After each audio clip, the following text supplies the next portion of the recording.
Hello and welcome to Going the Distance with Go Long. Go Long is an accountability service that functions by text. So if you are a busy person who doesn't have time for yet another meeting on your calendar, that's where Go Long comes in because you will still get personalized texts on a daily basis from Go Long that are empathetic to your struggle.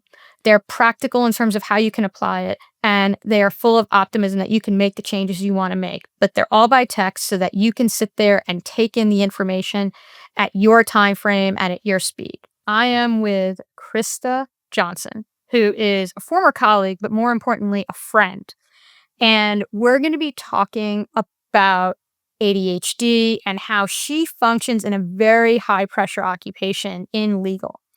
And we're going to let her get into her story and talk about how she got to this point. But this is going to be a really compelling episode because we're going to talk about how things could be misdiagnosed, misconceptions, differences in gender in terms of how neurodivergence is treated, get into a little bit of the perimenopause aspect of things, and how you can help when you are dealing with someone who discloses something to you about that they may have diagnosed OCD or diagnosed ADHD.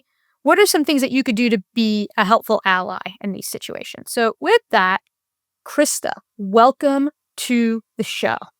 Thanks for having me, Jill. Yeah. So tell us, you've done a few things. Yeah, so I've spent my entire career in the legal fields, almost 18 years. And I've spent the last 12 years working in-house at tech companies. And as Jill mentioned, I work within the legal department as a contracts manager or a legal operations professional, focusing on negotiating contracts and, as much as I can, process around contracts and optimization. And so I've spent my entire professional career working with lawyers, which is not the easiest thing in the world. And yeah, I'm excited to have this conversation today. Well, and in addition to that, you're a parent, you're running a household with your hubs and everything. So you always have a lot going on, to put it bluntly. Yes, that is absolutely true. I've got 3 kids, 10 and under. So, and my husband works at Amazon. So we are a busy family. Right, right. You both have low stress, low pressure jobs. Exactly. Yeah. Okay. All right. So why don't we talk a little bit about your diagnoses and how you got to getting those diagnoses? Because I think that people can learn a lot from your experience. So the way that I talk about it is I've really always known I was different. Playing with kids as a kid, I didn't really fit in. I actually fit in better with the adults than I did as a kid, even at 3 or 4 years old. And so as I was growing up, I realized that I was corrected a lot. I was corrected a lot more than normal kids were. It was, don't do that, don't say that, don't be so loud, don't be so quiet. It was always something wrong. But nobody was ever really clear with me on what the actual expectation was. So there was a lot of testing essentially growing up, and I got a lot of negative or even maybe constructive feedback in some cases. And as I got older, especially through my teenage years, I learned how to just fit in. I learned how to just be like everybody else. I dressed like my peers. I talked like them. And I thought maybe I had finally figured it out. Like this life thing had clicked. And that was not the case. I remember my first professional job, I was scolded for writing an email that was very just matter of fact to the point. I said thank you and moved on because it was too direct, which then led to my now overuse of exclamation points and emojis in my emails. So still trying to work on wrapping that one up. But I've got lots of stories like that where there was just a weird misunderstanding that I never really understood where it came from. 'Cause I thought I was following the rules. Right. Then you've developed probably over time ways that you've been able to mask a lot of this. I think you were kind of alluding to that when you started talking about this. And then also there's that balance of, I think, needing routine versus needing novelty and having that right balance. And I think most people struggle with that as well, is that, you want, things to be exciting and everything. But I think that people crave, for the most part, routine. But for you, it's a little bit different. Yeah, I mean, definitely. I was alluding to masking, like through the teenage years, especially. I know that's what it is now, but I didn't know as I was growing up. And you're very right. I am somebody who's very routine, process oriented, but at the same time, I'm also the kind of person who will just be like, "Let's go buy a new car today," or "Let's plan a vacation for next weekend." And I've also never really understood why I'm that way, because I'm also the person that if my routine gets interrupted in the morning, say getting ready, I will forget to brush my teeth if I don't do it in the right step. I will get upset if something doesn't go the way that I'm anticipating it going, like the way that I planned it. So like, I really struggle with keeping those routines. Like I have to have them, but at the same time, I have to have like this weird spontaneity that I've never fully understood. Yeah. Okay. So then how do you, so you talked about like your morning system, right? So you have systems, you probably have some coping mechanisms. How have you been able to like develop those and put those into practice? Trial and error? Yes and no. I mean, I'd say on one part, yes, like there's certain things that I have to do every morning. I have to bathe, I have to brush my teeth. It's the things that like every adult does and most of us don't think about it. For me, I actually have to think about it. Okay. It's not just like routine. Because the one thing about people with ADHD is that they really struggle with forming habits. And so we tend to be like, go, go, go, pedal to the metal. Like, I'm obsessed with this. Like, starting a routine, like, say around exercise. And they go every single day for 3 weeks. And then there's a bump in the road and they don't go again for 6 months. So, building those routines again that I think normal people they do thrive on, like getting up, having coffee, going to the gym, coming home, getting ready for work. It doesn't work that way for a lot of people with ADHD, as much as I would love for it to work that way. What's fascinating though is that, you mentioned 3 weeks. So that's about how long New Year's resolutions are expected to last, like for everybody. Like not, dismissing your experience as someone with ADHD, but I had to like kind of laugh a bit when you're like, go to the gym for 3 weeks and then drop off. And I'm like, yeah, that's about the time that New Year's resolutions completely go to shit because like life gets in the way and all of a sudden they're like, this is not sustainable. And then all the wheels come off. Yep. So when you're talking about this, has it been explained to you why people with ADHD have more difficulty developing habits as opposed to people who do not have ADHD? Or maybe not neurodivergent, we'll say. It's never been explained fully. Okay. But high level, the way that I understand it is that the way that our brain focuses on things, especially when you're considering like object permanence and like how you visualize things, it's not done the same way. Okay. All right. Yeah, I was just curious because I had never heard that before. And obviously, I do these to educate myself, but also educate other people. And I think there's also this prevalence in diagnoses that's happening. And I think that a lot of people would probably want to know, well, what's driving that? But we had a ADHD therapist on, and I might talk to her about that and kind of have that as like a follow clip. But that's fascinating that that's a thing that, is more difficult for you. Because in my coaching practice, I deal with people who have the problems developing habits all the time. Like and these people are not diagnosed with ADHD. And it's more of that for them, they don't have enough skin in the game. And so it's not like a brain chemistry thing. It's just more of that they have to get to a point where they have enough skin in the game where they're going to be like, okay, I'm going to make this change and start doing X. Yeah. And I mean, I wish it was that simple to just like flip a switch and have that buy-in. But sometimes there's even when I have buy-in, I have sign up for a yoga class.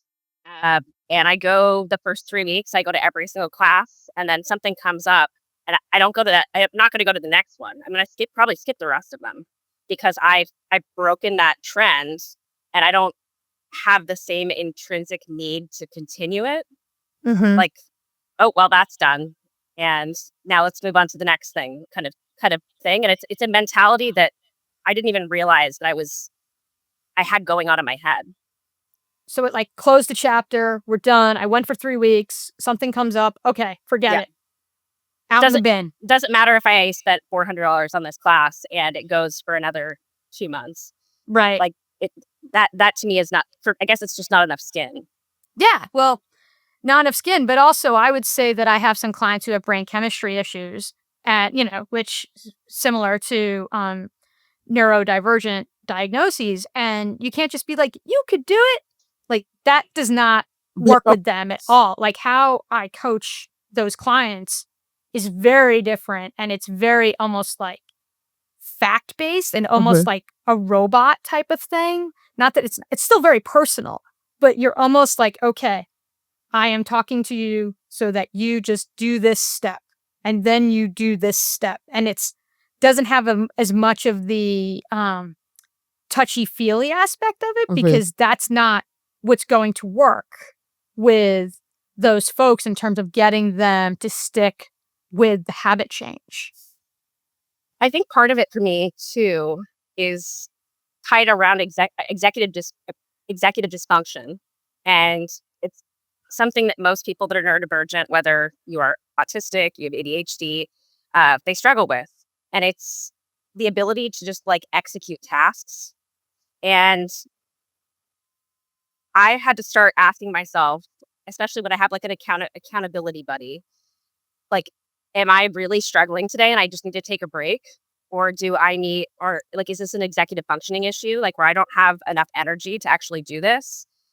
And then it's okay for me to take that time. And that's one of the things I've started to do this year that I'm trying to approach differently is kind of giving myself that grace that I'm not going to be perfect. And just because I'm perfect or I miss a class or whatever the routine or task is, that doesn't mean I can't jump right back in it tomorrow or whenever that next class is. And so I'm trying to learn to give myself that grace rather than put too much pressure on myself. I think that's also another common thing because of all of the corrections and negative comments growing up. I know I have rejection sensitive dysphoria. I've talked through this with my own therapist many times. So I will do anything to avoid criticism or negative feedback. It has led to me becoming a people-pleasing perfectionist. And that is true even of things like going to a yoga class, because I'll just think in my head, oh, that yoga teacher remembers I wasn't here last week and is silently shaming me in their head. And I don't want that. But again, don't think that they actually are. But when your brain starts to spiral, there's not much you can do. Yeah, I had one client who he started doing Krav, and he sweats a lot, and we all sweat. I sweat a lot, and he was like, I'm embarrassed to go because I sweat so much, and I said to him, I'm like, I guarantee you, no one cares how much you sweat more than you, right? Like, pretty much guarantee. And also, it's a gym, so if there's any place where it's okay to be hot and sweaty, this is the place where it's okay. And we worked on it for like 2 months. Like literally worked on it for 2 months. And he had a big breakthrough. And then he was able to pass like a certification test for Krav and everything. But he's one that has brain chemistry issues. And I had to like kind of walk him through it and say to him, like, I want you to think about your instructor and how many people are there and what is going through their head while you're in the class and all the things that they probably have to think of before they can sit there and say, in your case, hey, Krista, why weren't you at class last week? Like exactly. And I think that factors into the fact that like so many of us with ADHD, and in my case, ADHD and autism, we struggle with these other things. We struggle with anxiety, OCD. They're like the comorbidity rate of those things is insanely high and they don't fully understand it. I mean, for years, I just assumed I had anxiety. I just had social anxiety and I was just anxious and that was it. And I now know that wasn't it. Yes, I do take medication for anxiety, like some baseline anxiety levels, but most of my anxiety is coming from my brain being hyperactive and obsessing over what this yoga instructor is thinking about me. Right. So you bring up OCD, which is great because we talked about that. Not that it's great that you have it, but we talked about it that is one of the things we wanted to cover in today's discussion. And so you've had a lot of experience with OCD, some of it more recent. And I'd love for you to kind of get into that as a way to kind of help educate people on how OCD can manifest itself. Yeah. So in my case, I don't know if I probably did always have OCD symptoms, but after the birth of my second child, this is kind of when I started my neurodiversity journey. I was having very strong obsessive thoughts, worrying about my child in situations that would never come up. I remember dropping my 4-month-old off at daycare, sitting in my car and crying because I had this overwhelming fear that he was going to get eaten by a shark at a daycare that is nowhere near water. And that was, I think, the moment, that was the breaking down. That was the moment I knew I needed help. And so I reached out to my doctor, and luckily in Seattle, we have this wonderful clinic called the Lytle Center that focuses on women's postpartum and prepartum mental health, and was matched up with a therapist through that. And that is where I found out I have OCD. But it was also the first time that I was started to suspect that there might be something more. And so that she was actually the one that brought up that, have you ever thought you might be autistic? Mind you, I did show up with 3 pages of notes, front and back, to my appointment. Like, there's so many warning signs, like, or red flags when I look back. But even at that time, I thought she was maybe a little bit like way off the mark. I came home and told my husband, I'm like, there's no way. Like, all people have problems with all of these things. And he's like, no, they don't. Like, maybe you are. I think also when people think of autism, they think of people who tend to be less socially integrated, less high functioning as well. So, and also I'll challenge the red flags thing. I think it's more of just like signs or Signs, symptoms, yes. right? I don't want to Better like stigmatize. terminology. Yeah, I don't want to stigmatize anything because I think it's what makes you you. Oh, it is. And it's important for people who may be struggling with this to understand that it's like, hey, this is me. This is how I go about my day. Maybe that's not normal to the average person, which is, Yeah. I think, what he was saying. Exactly. And my husband has ADHD. He was like a lot of boys. He was diagnosed when he was about 5. That's very typical story. And we're going to get into that in a little bit. So in my case, I like went back and I kind of like really started to dig into it, and it was like, well, maybe this is like one of those pieces that's been missing, and one of those things that made me different. And as I went through the process and was evaluated and everything, it was like this like fog lifted, and I had a clearer lens to look through to evaluate like both my own behavior, but how that behavior like fit into society and how society saw it as well. So instead of being bad because I'm asking too many questions or I'm interrupting people when they're talking because I don't understand social cues when it's my turn to talk, it has given me grace for myself, that it's not me doing something wrong or bad. It's just, this is how my brain works, and I have to learn how to best cope with it to survive in society. So, what I would love for you to explain, because I think there's a lot of casual references to OCD where people are like, oh, I have OCD and blah, blah. But I'd love for you to explain what, like, say, pure clinical OCD is for people so that people can get more educated about not just throwing around the terms like, hey, I have OCD. Yeah, I mean, I think a lot of people, when you think of OCD, you think of like the character Monk, right? You think of a neat freak who is super clean and very particular. And I won't say that I'm not particular, but I'm also not the cleanest person. I'm married. I'm married to that person. I am not that kind of OCD person. Mhm. I actually specifically have something called pure OCD, where well, taking a step back, OCD is essentially when you have these obsessive thoughts and it triggers you to do a compulsion. So for a lot of people, you think of what you learn in like Psych 101, which is somebody has to like turn the stove off 4 times, or they have to lock the door so many times, or turn the light on and off so many times, or it could be around cleaning and germs.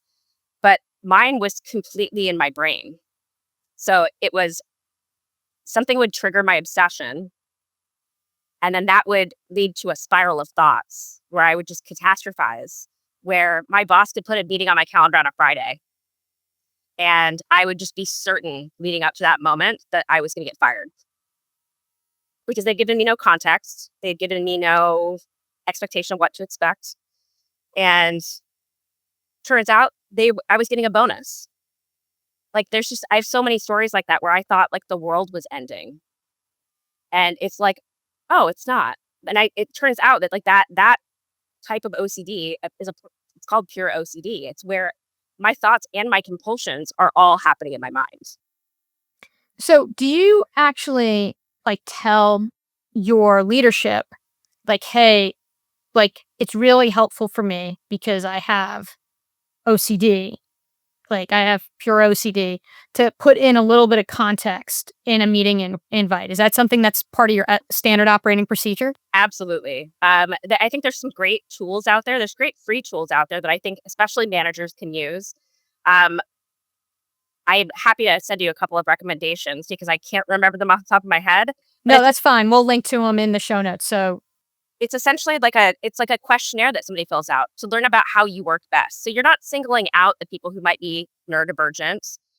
It's literally supporting each of your team members like on the level that they need to be supported. And it's understanding like that when one person's stressed out, they look like this, but when somebody else is stressed out, they just completely shut down and they go silent. But that other person might freak out and get really loud and create a ruckus.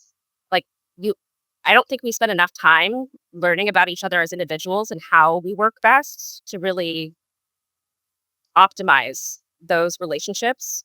And I think that that's just something that we can do to support the neurodivergent community that also just supports everyone. the first time I heard of a questionnaire like that was ironically pay scale, where Okay. you and I met. Mm-hmm. So my manager actually said, hey, I'd love for you to fill this out. And it asked me like all these things about how do I like to get compliments? How do I like this? How do I like recognition? Like all of these things. Never seen anything like that before. And pay scale was like the first place. And I don't know if everybody did it or if it was just something my specific manager did. I didn't do it. You didn't do it. And maybe it was like, because I joined pay scale in 2018, and I don't know when you joined pay scale, but A little bit before. okay. So yeah, that was the first time I had ever heard of such a thing. I was like, oh, this is actually kind of interesting to like do this and understand this. But it's fascinating to find out that it kind of originated with like the neurodivergent community. And so is there another type of OCD like that's diagnosable that's different than the pure OCD? Oh, absolutely. I think there's traditional OCD, and I'm sure that there are many other variations of it. I'm not personally an expert in those. Okay. I just didn't know Yeah. just based on your learning. So let's talk a little bit about challenging the casual use of those terms and kind of how does that make you feel and how does that really not help the cause? I've spent a lot of time thinking about this recently because we do casually use terms like crazy, insane, even, but even more specifically OCD or ADHD to describe normal behavior that is maybe seen as out of the norm. So, Well, it's like working in tech. When you're talking about this, you're like, that's insane. And it's like, no, that's just working in tech, right? Like, that's crazy. No, that's just working in tech. so for me, like the people pleaser I am for years, like I just didn't even like think about it. Like I didn't have feelings about it. If I did, I pushed them down and they didn't exist. Right. But more recently, I've started really thinking about it, especially as my children have undergone evaluation and been diagnosed with things. Like, I don't want them to grow up where I'm minimizing myself and someone else is using my condition to kind of make fun of themselves. I don't want my kids having to put up with that. So in that way, I've had to shift my like frame of thinking that like, no, it's not okay when you say, "Oh, sorry, I'm a little OCD. Can you take your shoes off?" No, that's just like it's a common request people make at their house. It doesn't mean that you have OCD. And I'm still trying to figure out how I personally feel about it because I think I've just never felt about it. Mm. Because I would just always as I've learned more about this, I feel that it just kind of downplays people who are literally living with this and have like these brain chemistry issues that they cannot control unless they have medication versus someone being almost lazy in their thinking because they don't have a better way to articulate, hey, when you come to my house, please take off your shoes. I think that's completely fair. And I think that's right. It's a crutch. But I think for most of us that are neurodivergent, we are taught from a young age that we need to fit into this box and not make a big deal out of things. That it's hard for us to break that mold to then shift and be like, hey, wait, like what you said isn't okay there. It's very different than I think a lot of the other conversations that are going on around race or religion or sexual identity. Like those things are becoming like okay to call out. Like I feel like we're still like not at that threshold where enough people are calling it out that I feel like I have like backing and support, if that makes sense.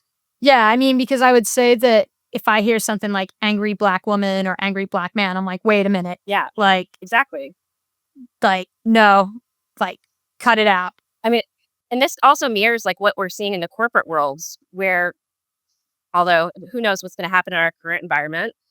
You look at companies and their DEI practices; they are measuring for all of those things. Like they look at all of those things as some of their DEI metrics.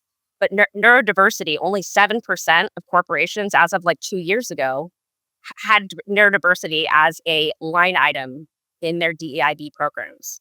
So it's just, I think we're just further behind, and I think we can get there. But it's going to take some brave people, maybe me eventually, to start calling that behavior out. It took, for me, I know, I think you and I have talked about this. It took a lot of guts for me to come out publicly on LinkedIn Yeah. and say, I'm autistic, I have ADHD, and that's okay. Well, you So, brought that up. So what was the response then when you put yourself out there? I mean, I remember what the response was, but I want you to talk about what the response was. so I think my biggest concern is the field that I work in, the legal field. Your brain is everything. You never want to admit that there's something wrong with your brain because your brain is your power. We are negotiating contracts. We are arguing nuances of laws. The thing is like that actually does not impact my ability to do my job. In some ways, my abilities to recognize patterns and to look forward are things that help in those situations. But I always had this fear, even with my anxiety and depression, like that someone would see me as less than. And I was really pleasantly surprised that I think all of the uh, all the outreach I've gotten following that, following speaking sessions, following podcasts, has all been incredibly positive. And I recognize that, like, I have a lot of privilege. I am a white, cis, het woman, and I have a lot more privilege than a lot of other people. And if I don't speak out and use my voice when I have a platform, I can't expect anybody else who's more marginalized than I am. Thinking about intersectionality and all of that, I can't expect them to be able to stand up and speak openly. So I think that was kind of what gave me the push to jump over that hurdle. And I'm incredibly glad I did. Yeah, I mean, I feel like I've learned a lot from you, just from your posts. So I thank you for that. It encouraged me to ask questions of you, seek out, I brought on the ADHD expert, focusing more on perimenopause last summer and just bringing it out there because there's a lot that people don't know. And I want to get into a little bit of the gender differences. We touched upon it earlier, but I feel like you hear a lot more about boys being diagnosed earlier and women are being diagnosed later. And I don't think it's necessarily an epidemic that all of a sudden women are getting ADHD. So tell me what your experience is with that. I mean, so my experience is directly mirrored by that. My husband was diagnosed with ADHD at about 5. He was a typical hyperactive boy that couldn't stay in his seat in school. I, on the other hand, was not diagnosed with autism until I was 29, and I was not diagnosed with ADHD until last fall. It took me that long, and it shouldn't have. So I mean, like that right there is super common. And so we see all of these women that are being diagnosed with ADHD and or autism, and it's not that there's a rise in autism. It's that the scales that we use to measure all of these things were developed with boys, for one. But two, like these people, they've had it the entire time. They're this lost generation of girls that didn't get the tools and support they needed while boys did, and somehow made it through anyway. They just were functional on the outside enough that nothing's wrong with you. Yeah, the coping mechanisms that were good enough until they were good enough. But I also think that there's also, and I mean, you see it in corporate now, where women are supposed to act a certain way, and there's obviously gendered language. And, guys are allowed to be aggressive and they're allowed to be, passionate and everything else. And, women aren't allowed to do that in corporate. No, for sure. And I've been told that myself, like, especially someone who masks. I am the queen of I can be really upset. I can be pissed off, and I can keep my face fairly neutral if I'm masking appropriately. But you better believe the second that I leave, I go and break down in my office or my car, and I'm pulling my hair out or I'm on the verge of tears, but I'm not going to show that to anybody else. Like that was the skill I had to learn and master to be able to do that. Mm-hmm. But yeah, there's the good girls versus the boys will be boys thing that I think, as kids still permeates now, all these years later. I mean, I'm 53 and I can tell you even back when I was in elementary school, it was like, oh, girls need to be good and boys will be boys, they can horseplay, that whole thing. Yeah, that's really interesting, especially because I just went through an evaluation this week with my youngest child. He was a boy. He's 6 years old. We reached out to his doctor. We explained the situation. He sent us some forms. We filled them out. He went in for one 45-minute appointment, and they asked him some questions and talked to him. And they're like, oh, yeah, he has ADHD. Now, that was that. Now, looking backwards, my oldest child is 10 and a half, and we've been pushing to get an ADHD evaluation since she was also about 5. And it took, COVID did not help, but we were referred multiple times to a therapist instead because it probably isn't ADHD. It was probably anxiety. Warning, bullshit alert. And even then, my husband and I both had to advocate really hard. And the crazy thing is, her symptoms were actually worse than my son's. But because it's a girl, it wasn't until we were actually able to meet with an expert, an ADHD in children expert, that we were able to get any traction. And he was also like, of course she has ADHD. So that going through and having those experiences today shows you still how disparate it is. So what would you advise parents, and obviously there are people who are outside the Seattle area. So, I mean, I know you mentioned the clinic that you went to, but what would you advise parents to do in terms of if you could taking your learnings and short-circuiting that process to be a better advocate for their child? I mean, I think you just need to be loud.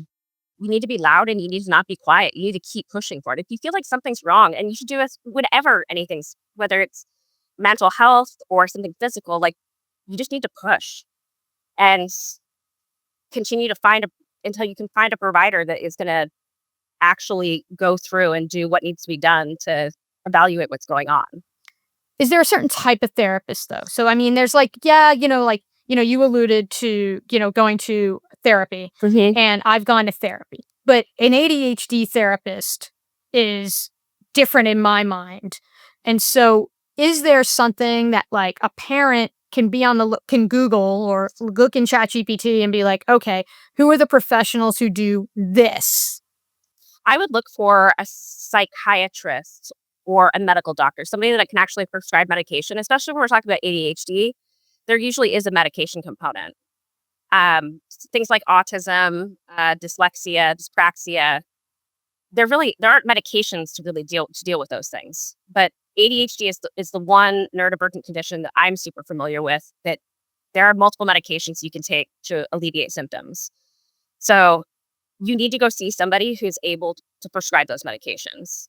For other conditions, whether it's anxiety, depression, even autism, there's nothing wrong with starting with a therapist, somebody who has usually a master's degree, but you're going to need medication for ADHD. So you need to find somebody who specializes in children, that specializes in neurodivergence. And it's better around some metropolitan areas. We're lucky to live in Seattle, but in a lot of rural areas, you may not be able to find somebody. And this is where I would advise that you try to find somebody who's willing to take video chat patients. This can be a little tricky with especially some of the more controlled substances, but if you can at least get a diagnosis made, they may be able to transfer that to your existing primary care physician, or might be willing to work with you to find somebody local who can prescribe that medication on an ongoing basis. Yeah, that sounds about right. And I mean, and also I just want to throw in, Krista's not a doctor. She's just sharing her experiences as a patient herself and as the parent of neurodivergent children, and also married to someone who is neurodivergent. So I just want to make that clear. I think that's really helpful and practical for people in terms of what they can do to advocate for themselves, because that's one of the tenets of Go Long on these shows, is educating people on questions they may not know to ask their doctor. Like, you don't know what you don't know. And that's the frustrating part, because when you're going through our medical system, and this isn't a shot at medical professionals, I think the system is so overloaded. You get like 10, maybe 15 minutes, and you got to have your shit ready. Oh, yeah. You got to have your list ready to go. And if you don't know the questions to ask, then you're going to get just steamrolled. And I read something about, menopause training, which is abysmal, even though like half of the world's population goes through it. And the reason why, even if you're an OBGYN, you only get like a week's worth of training. And if you're talking to your general practitioner, your primary care physician, what's happening is that for them to keep up on menopause, it's like, okay, how many people in my practice are going through that? They're focusing on staying up to date on the latest in terms of, what they're seeing more of in their practice. And it's the same thing with this, is that you're not seeing a ton of this compared to like other things that are happening, particularly with pediatricians. So it's hard to kind of keep up. So I think this is really helpful in terms of, what parents can do to help advocate for their kid, particularly if they live in a non-metropolitan area that may not have the resources that we have in Seattle. So then, we talked a little bit about casual use of like OCD. You hear a lot of people saying like, oh, they have ADHD as well. And there's a formal diagnosis and a process to go through that, which I covered on a different show. But tell me about how that's just not helpful. But it's not helpful because not everyone has it. And it minimizes the challenges that I face every day. I think another thing that people, well, we don't need to get into that yet, but what people don't see when they look at me, when you see me show up at work, you see me show up at my kids' soccer games, I look like I have it together, but you have no idea what I'm going home and doing after that. I made it to go home and lay down in the dark with no lights on, no sound, because maybe I'm completely overstimulated from how loud the environment was. Maybe I just didn't have enough spoons for the day. We often talk about energy in terms of spoons, and I might have just had less spoons that day, and I used all of my spoons getting through it. So we're ordering dinner tonight because I can't stand in an oven and cook. So there's a lot that you don't see behind the scenes. So when you're saying, oh, I'm so ADHD, I know no one is meaning harm, but it really minimizes the struggle that the people that have ADHD go through every single day. So when you disclose, like you're in a meeting, so let's say we're in a meeting together and you're like, hey, just want to, we're working together first time, and hey, I just want to let you know I have ADHD and OCD. And then I say something like, oh, wow, like, have you like read about the food dye? That like you have to stop eating the food dyes, like consuming that. Yeah. So let's talk a little bit about like what's helpful and what's not helpful when you encounter someone who discloses that they've been diagnosed with this. Yeah. Red food dye is a big one. And, there might be some scientific proof to some of this. Like, I don't know. But until there's something that is like visible enough and provable enough that like it is like mainstream news, I'm not going to go out and try like some vitamin. Yeah.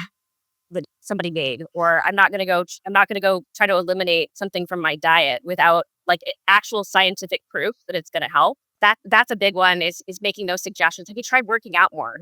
And all of these things might actually help. Working out is shown to help people with ADHD, but it's also not helpful because I also probably tried everything. Some of the other big ones, I don't get this one too often, but I know a friend of mine does. When she openly discloses, she is often told oh my God, I'm so sorry. It's like, that'd be like me telling you my eyes are blue, and you come back and say, I'm sorry. It's like, why? So there's things like that again, people mean really well and they say those things. But it's not really helpful. You don't look autistic. You don't look like you have ADHD. That's another common one. And I've not had the guts to say this yet, but I really just want to respond. Well, what is that supposed to look like? Like, am I supposed to look like a 5-year-old boy with blonde hair? It's kind of the same thing with autoimmune. Oh, you don't look like you have rheumatoid arthritis. Well, you exercise. And it's like, with autoimmune, a lot of it's very hidden. Oh, yeah. And especially if you have a GI-related autoimmune disease, you will look slim, but that doesn't mean you're healthy. Right? And so making comments about body image is incredibly not helpful. But what is helpful for you? If like if I disclose something to you or you disclose something to me, what is helpful for me to say back to you in a supportive and allyship way? I think there's a couple of ways that I've appreciated people responding to me. First and foremost, if you don't really know what to say, just say, thank you for I'm so glad you feel comfortable sharing with me. Thank you for sharing that. If it's a situation where maybe you're a manager and somebody underneath of you is disclosing, you ask them how you can help. How can I help? How can we work? Knowing this, how can we work better together? And that can be things like adding context on meetings and not just calling out of the blue.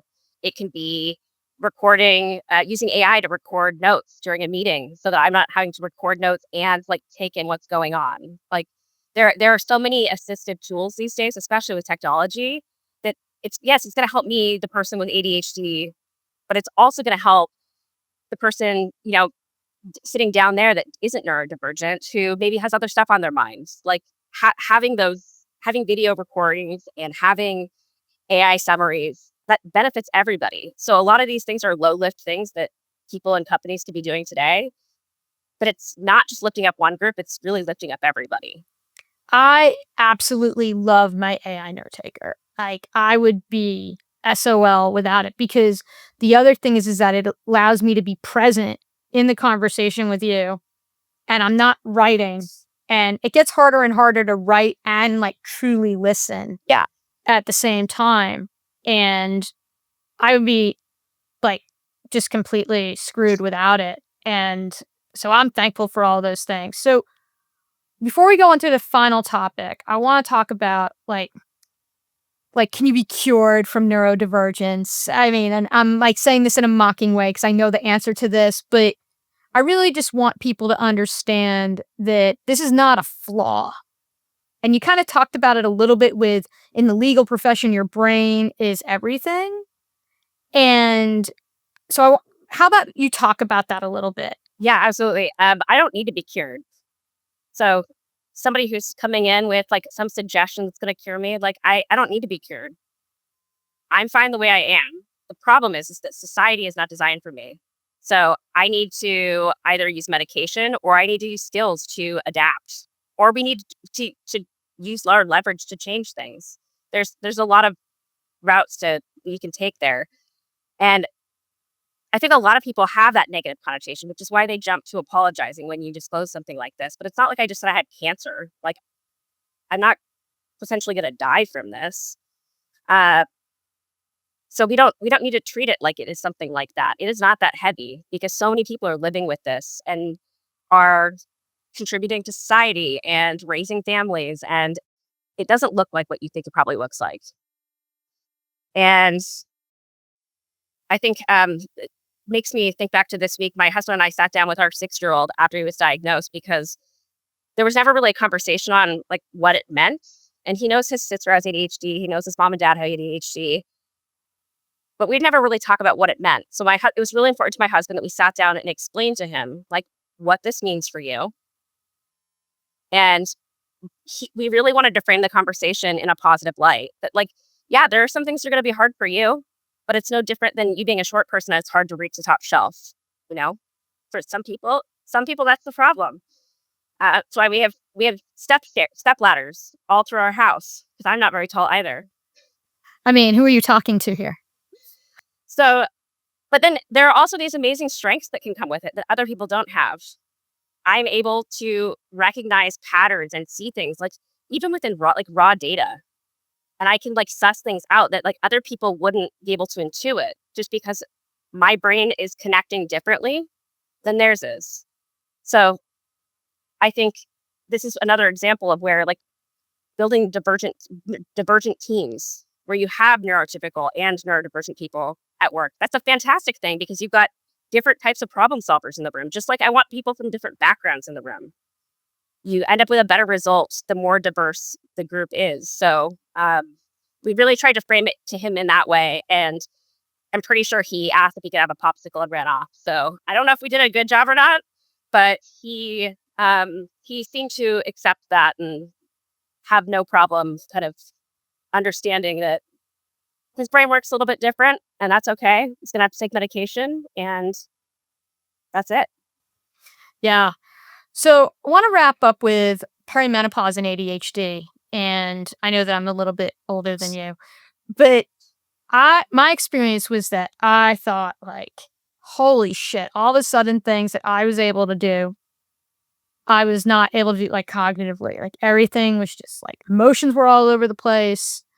And like just things that I was normally like super sharp with were not sharp. Memory was like fuzzy and everything else. And I thought like, oh my God, do I have Alzheimer's? Right.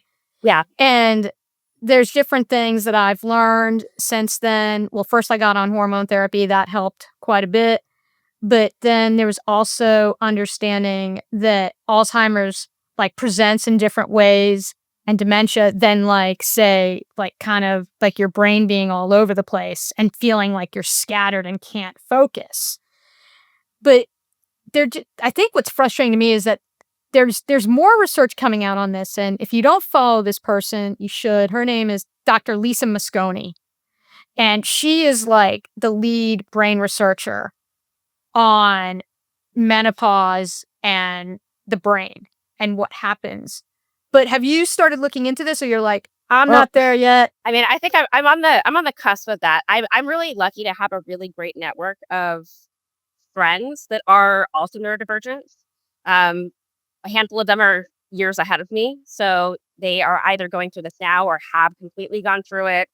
And as somebody who I also have autoimmune issues. That's super common comorbidity with neurodivergence is having one of all of the many lovely flavors of autoimmune disorders out there. But because of my thyroid disorder, I have Hashimoto's. I experienced a lot of this brain fog and kind of like what that can be like. And it wasn't until it cleared up again that I really realized how bad it was.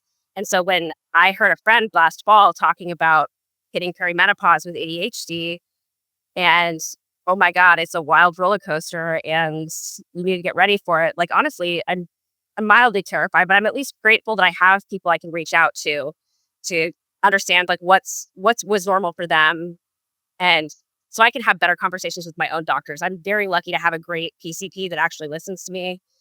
Um, but I do as much as I can to inform myself before I go and have that conversation with her. So anything anyone else can share.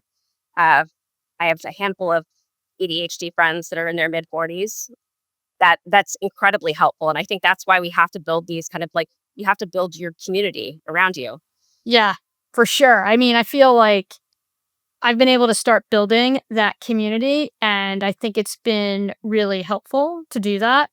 But it's still like scary when you're going through and you don't know, because I think most people associate menopause with like your periods start getting irregular and you're getting hot flashes. And in reality, there's all these other things. And I would argue that the most debilitating part for me was the brain fog.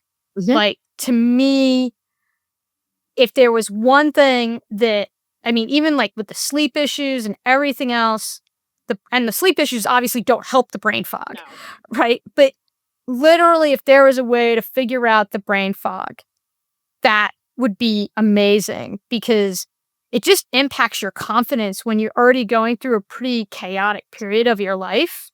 And you're just like, why doesn't shit work the way it used to work? I don't understand. Yeah. So I mean, I'm grateful that I at least have like the heads up going into it. Now, obviously, like this is something that affects all women as they age, but I think there's this unique group of women who have ADHD or other neurodivergent conditions who I don't think they realize that it's going to be different for them. So they don't even know that there are questions they should be asking. Yeah. That maybe their mom, who was neurotypical, didn't have to ask, or whoever they have around them. I think that's how we get most of our, I mean, at least me, that's how I got most of my information about pregnancy. And like, there isn't a lot of great information out there about any of this. It's a lot of tribal knowledge. And I mean, even like, being in my 50s and sharing information with friends in their 50s who are a little bit older than me, and then sharing information with my friends who are in like their 40s, depending on where they are in their 40s, or my sister who's in her late 40s. And it's really just like, hey, like, you should be aware of this. This is a thing. And there's just so much of it. And that's really what this show is about, is telling people helping people get educated on, again, what they don't know. But definitely if you're, on Instagram, I would say Dr. Lisa Mosconi, she's like the person to follow in terms of just like brain health and perimenopause. And she's written a couple of books. I don't know if you're more of I don't know if you're a reader of books, or are you an audiobook person? It depends. I basically have to be like held hostage for an audiobook. Like I have to be doing like painting a room or driving. Otherwise, I'll start doing something else and stop paying attention. So for me, having the physical book in front of my face is usually the better option. Yeah. So I would recommend getting this book.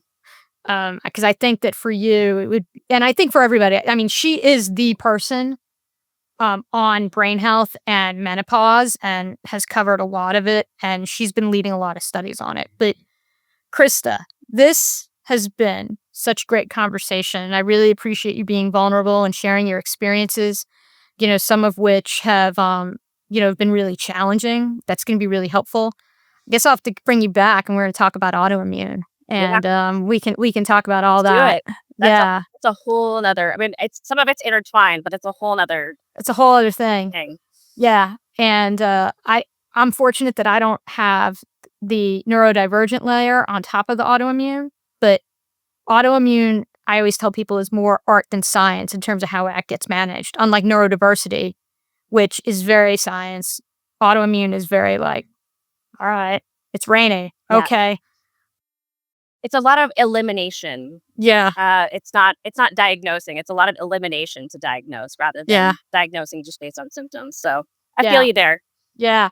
All right. Well, listen, Krysta, I will share your socials. I know you're very prolific on LinkedIn. You publish a lot on LinkedIn, particularly around neurodiversity, but also obviously around legal ops, mental health. Like, you publish around all that. You're very candid about things that have gone on in your family. So I would encourage people to follow her. That link will be in there. Do you like post professionally on Instagram, or is it just on LinkedIn? Just on LinkedIn, really. All right. So we're going to include LinkedIn, and obviously there'll be links in the show notes to how you could find her. I want to, in addition to thanking Krysta, we're going to close out this episode with Going the Distance with Go Long. Just as a reminder, Go Long is an accountability by texting service that focuses on women 40 plus so that you can live your best life. If you're already not making time to do the things that you want to be doing, the last thing you need is to meet with an accountability coach. That's where accountability by texting comes in, so that this way you can take in the nudges that you need to make those sustainable changes that you want to make. So with that, it's your life. Go the distance, go long.